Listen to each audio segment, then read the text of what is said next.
Hannah Graham, an 18-year-old girl who went missing on September 13, 2014. She was last seen early in the morning that day at the downtown mall in Charlottesville, Virginia. CCTV footage captured her walking unsteadily past a service station and a restaurant, but the footage also showed something else. A 34-year-old man, Jesse Matthews, walking with her and his arm wrapped around her. After this, Hannah was never seen again.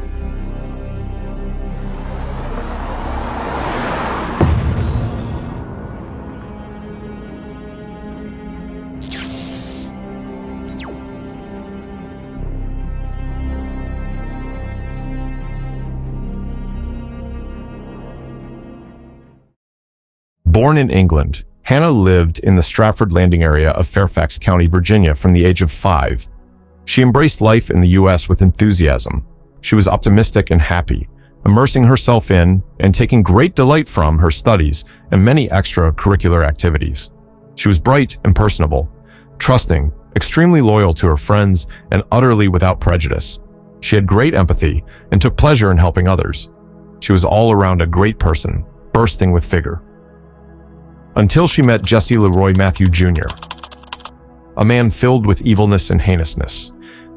Hannah was a right person who met the wrong person at the wrong time, and that would turn everything dark and terrifying. On September 12, 2014, at 9:30 p.m., Hannah is captured on Camden Plaza Apartments surveillance video in a hallway a few blocks away from the Grand Mark Apartments where she lives. And around 11:50 p.m., she meets up with her friends at Camden Plaza Apartments on 14th Street Northwest. It's the last time they see her. She attended a party with her friends, and at one point she told her friends that she isn't feeling well and is leaving. A friend had offered her to walk her home, but she refused and left the place. Her apartment was within walking distance from the place, but she went in the opposite direction towards the Tempo restaurant. At 12:46 a.m., Hannah is captured on surveillance video at McGrady's Pub on Grady Avenue. Police say she was having a conversation with a man and appeared drunk. And at around 1 a.m., she is captured on surveillance video at a Shell gas station on Preston Avenue, across railroad tracks from her apartment and the UVA campus. She's seen running, then walking. At the same time, at another place, Jesse Matthews, a part-time taxi driver and operating room technician, had headed to Lazy Parrot and was bar hopping through town. He made several rude and unwanted advances to women. Those women reported him afterwards. After some time, Hannah's and Matthews' paths would eventually cross. At first, Matthews ignores her and moves forward, but then he looks back and starts following her. Due to Hannah's intoxication, her awareness to her surroundings were very slow, and hence that is why she was seen walking around town with no idea where she is going. Matthews comes around and puts his arm around her, and now they would walk together towards the Tempo restaurant. At around 1:05 a.m., Hannah and Jesse enter the bar, and Jesse buys 2 drinks. It is not confirmed whether Hannah drank it or not. At 1:20 a.m., Hannah texts her friend, "I'm coming to a party, but I'm lost." Now, this text message didn't make sense considering Hannah already left the party, but it was the last time she had contact with anyone. In the morning of September 14th, Hannah's friends started to get worried because they couldn't contact Hannah. Her family started to get worried too because Hannah wasn't the type of girl to go somewhere without informing her family. The police immediately started their search for Hannah, and law enforcement was called as soon as possible. There had been previously several other missing persons cases in Charlottesville, so this case gained national attention pretty quickly, and the missing signs were spread throughout the town. With the help of the surveillance footages, law enforcement were able to put together a timeline of Hannah's path throughout the night and the last interaction she had with Hannah. What do we know? We know Hannah was downtown early Saturday morning. We know Hannah was distinctively dressed. Did you see Hannah? Did anybody see Hannah? Did you see Hannah? Did you see Hannah? Who saw Hannah? Somebody did. Please, please, please, if you have anything, however insignificant you think it may be, call the police tip line with anything that just might help us to bring Hannah home. So it was in that environment that I met Hannah. We were on the same floor. We lived a few doors down from each other. She was so dynamic, you know, because she was so smart, and then she was also musically talented. She was athletic, so she was just a very well-rounded person. Many students took part in the community search for Hannah. She had done so much for them, and it was time for them to give it back. Jesse Leroy, Matthew Jr., grew up in poverty and was bullied at school and had an issue with stuttering and learning abilities, but he earned a full football college scholarship in Liberty University. But there was a dark side too. He was allegedly accused of a female student in 2002 at the university. He immediately left the university and enrolled into Christopher Newport University in 2003. But again, his dark side came into play and he was accused of sexual assault. The victim is unidentified. So he left the university and started applying for jobs. One of his jobs was a taxi driver in Charlottesville, Virginia, so he knew the area well enough. In 2005, a woman was attacked and when she was walking from a store. It was said that he threatened her to kill unless she let him do it whatever he wants to. She was left alive and was admitted to a hospital. Investigators were able to find the DNA and researched on it, but they failed to identify the suspect. The woman feared for her life so much that she immediately went back to her home country, India. Surprisingly, family and friends claimed that Matthew was a kind-hearted person. Even his ex-girlfriends said that he was charming and tender. But at the other end, Matthew was being accused of sexual assaults of 15 women. It just didn't make sense. One thing that explains it is that Jesse was sexually abused 3 times in his childhood. One of the individuals raped him several times and told him to stay quiet and to not tell anyone about it. This trauma may have played a huge role in his evil acts. His family or friends didn't confirm this, but Jesse himself said that he was abused sexually in his childhood. Matthew's father was alcoholic and was absent at most parts of his life. He even got arrested at one point. Could these things have affected Matthew's life and turned him into a serial killer? On September 19th, police retained a search warrant for Jesse Matthews. A cell phone was recovered with missing SIM card and Jesse's shorts with DNA. The shorts were examined and it contained both sperm and DNA from Matthews, but also DNA from Hannah. Same DNA was found on the passenger side door of Matthew's car.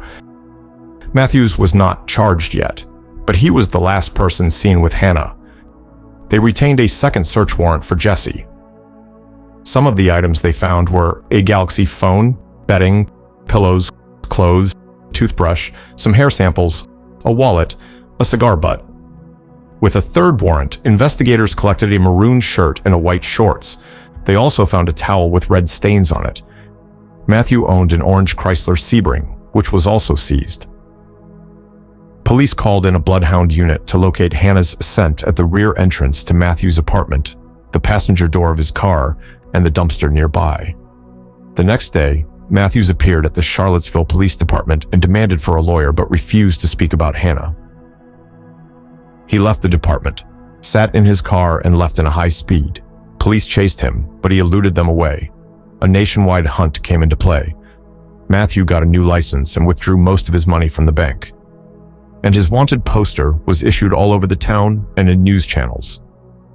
He was on a run in his sister's blue Nissan and was last seen wearing a white shirt and black jeans.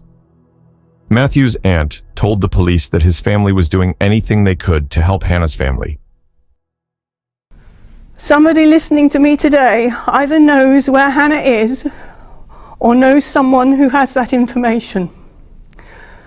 We appeal to you to come forward and tell us where Hannah can be found.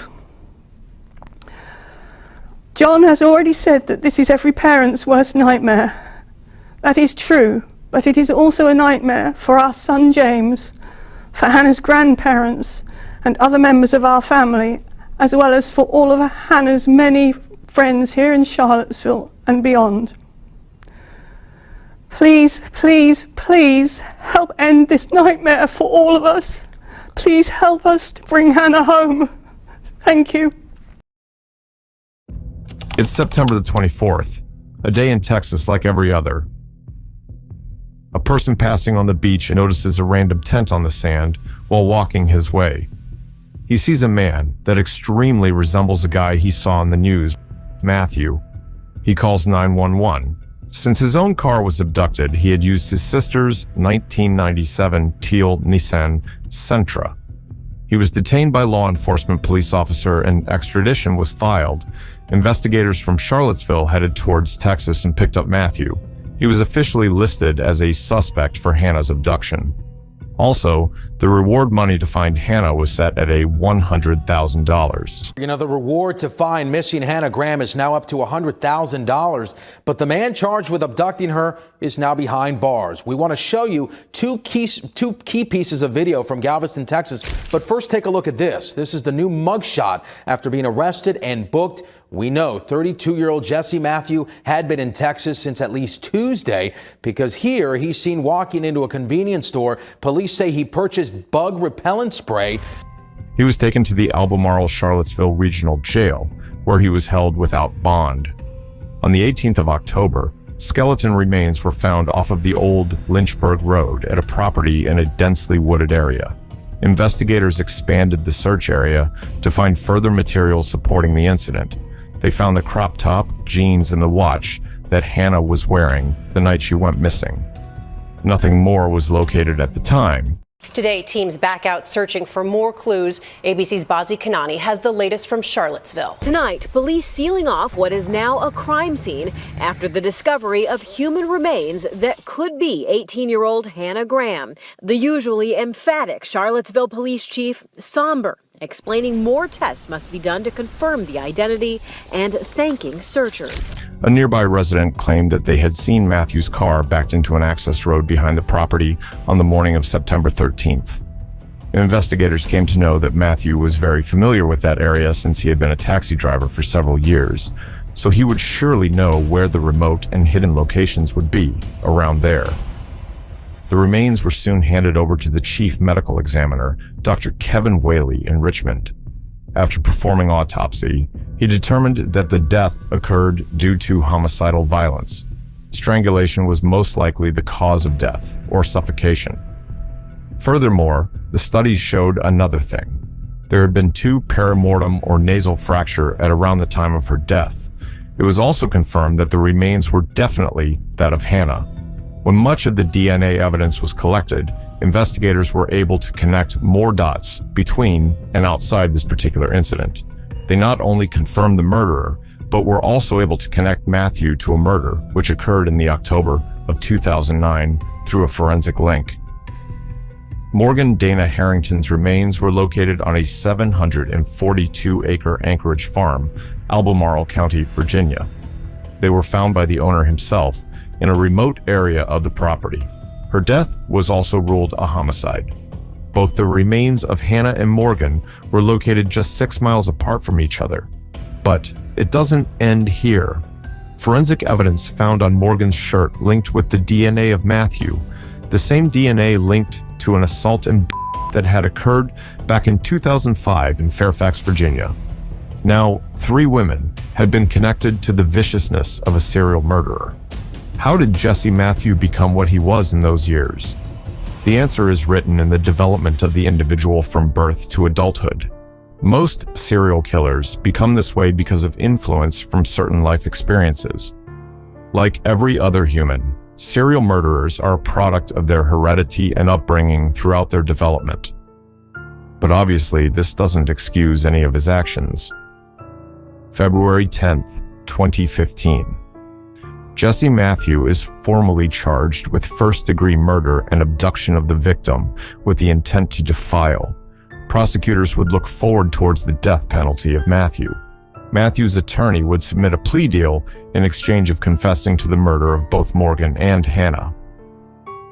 The women's parents met to discuss the plea deal, but after learning that it would be only 25 years in prison for the murderer, there was just no way they were going to accept that. March 2nd, 2016, he stepped into another plea deal in which he would confess to the murder of both the women, in exchange of which he would kick off the death penalty from the shelf. 6 years after Virginia Tech student Morgan Harrington was found murdered not far from where we're standing tonight, Jesse Matthew has now confessed to the crime. He also confessed today to killing Hannah Graham more than 5 years later in 2014. Now, by signing that plea agreement to both their murders, both their abductions, he has avoided the death penalty. The trial of Jesse Matthew lasted just under 3 days due to the plea deal. He was sentenced to life with no possibilities of early release, including geriatric release or any kind of parole. He would be serving 4 life sentences altogether. He was also formally charged for the assault in Fairfax County, 2005. Today, Jesse Matthew Jr. pled guilty to the first-degree murder of Hannah Graham, guilty to the abduction with intent to defile Hannah Graham, guilty to the first-degree murder of Morgan Harrington, and guilty to the abduction with intent to defile Morgan Harrington. Matthew will serve the maximum penalty for each of these offenses, 4 additional consecutive life terms. He has waived his right to appeal or withdraw his plea, and waived any right to petition for early release, conditional release, geriatric release, or any type of parole. In exchange, the Commonwealth null pros a capital murder charge against him. However, the Commonwealth reserves the right to re-indict this charge without time limitation should the terms of this plea be violated. This agreement serves the interests of justice. It ensures public safety and offender accountability with the plea of guilty, 4 consecutive life terms, and the elimination of any possibility of release. It serves the interests of justice by providing a joint resolution consistent with the wishes of the Graham and Harrington families that avoids the additional re-victimization associated with highly public trials. While going through the sentencing, Judge David Schell directly pointed out the brutality of Matthew's murders acted out with such horrific viciousness. After the completion of the sentencing, Matthew's mother had to be taken out of the courtroom because she started screaming. Matthew, on the other hand, remained polite throughout and showed some emotions in the beginning. He also requested his attorney to apologize to the victims' families for him. He wanted to make his shame clear for all the pain and suffering he had put those women through. I'd like to make it very clear that Mr. Tracy did consult us as the plea agreement was negotiated, and the agreement concluded today has our full support. Our overriding priority was that Matthew will never be able again to inflict his depravity on young women. The agreement meets this objective, which we regard as a public safety imperative. Matthew's deeds show that he is far too dangerous ever to be allowed to be free. The agreement also spares Hannah's friends who would have been witnesses, the community, our family, and us, the re-traumatization that a 4-week trial would have brought. The finality and accountability that has been achieved today with this plea agreement will allow our family to redirect energy into healing and recovery. Both are areas that we have neglected during our quest for justice for Morgan. It has been a very long journey to this point. The loss of a child is a profound and shattering experience that can leave parents with an unrelenting and crushing grief. It's as if their entire world has been turned upside down, leaving a chasm that can never be filled. Their heart, once full of hope and joy, now feels like a hollow, gaping wound that cannot heal. Every moment, every memory, every milestone, birthdays, holidays, and ordinary days serves as a painful reminder of what's been lost.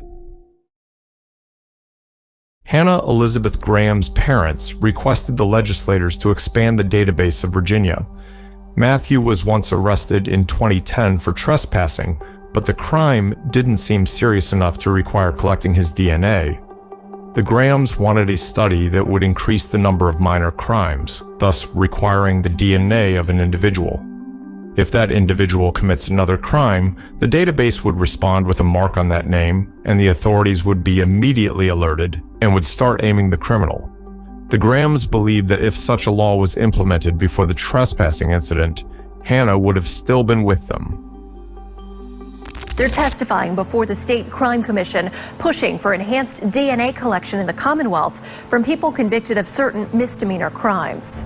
Doing the utmost possible to remove dangerous sex offenders and murderers from the streets of this country is a very basic part of protection of the people. Jesse Matthew was convicted of murdering Hannah Graham in 2014. 4 years beforehand, he was convicted of a misdemeanor. Hannah's parents say if the change was in place, she would still be alive. Had Jesse Matthews' DNA been taken on his conviction for criminal trespass, then he would have been in jail where he rightly belonged. He wouldn't have been roaming the streets of Charlottesville looking for the victims, and Hannah would still be alive. Hannah's friends, family, and the University of Virginia funded several initiatives in her honor, including scholarships and a softball tournament under her name. In June 2018, the governor of Virginia signed bills that would expand the list of misdemeanor convictions that require mandatory collection of DNA for the Commonwealth database. Harringtons, on the other hand, have devoted themselves into Help Save the Next Girl. The mother founded this non-profitable organization in the honor of her daughter. This would help familiarize the other young women with potential threats. Morgan's family also helped funding the scholarship at Virginia Tech and a school in Africa. December 2020, Matthew was shifted from Sussex State Prison to Richmond Hospital under the presence of strict law enforcement. He has been diagnosed with stage 4 colon cancer. Responsible for the murder of 2 Virginia college students has been transferred from Sussex One State Prison to a hospital here in Richmond. Back in 2016, Jesse Matthew Jr. confessed to the murders of Virginia Tech student Morgan Harrington and University of Virginia student Hannah Graham. In May 2019, he revealed to our Laura French he had been diagnosed with stage 4 colon cancer. At this time, we know that Matthew has been transferred to the MCV Hospital Security Care and remains in custody of the Virginia Department of Corrections. We do not know the reason he was sent to the hospital, but we're going to continue to bring you updates on this developing story as we learn them. No further updates have been heard on Matthew as of October 2024.